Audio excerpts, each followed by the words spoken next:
యేసు జ్ఞానగ్రంథము 34వ అధ్యాయము 9వ వచనము నుండి 17వ వచనము వరకు.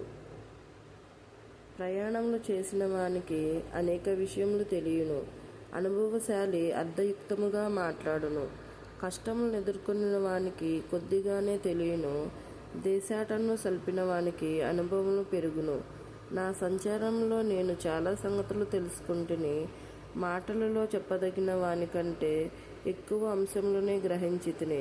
నేను చాలా అపాయములను ఎదుర్కొంటిని, కానీ నా పూర్వానుభవముల వలన వాని నుండి తప్పించుకొంటిని.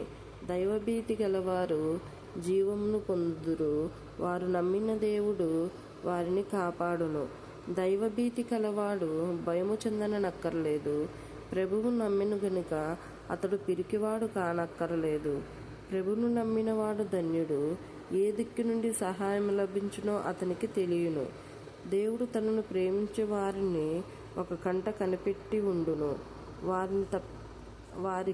వారిని తప్పక ఆదుకుని శక్తితో సంరక్షించును. వారిని వడగాలి నుండి మధ్యాహ్నపు వేడిమి నుండి కాపాడును.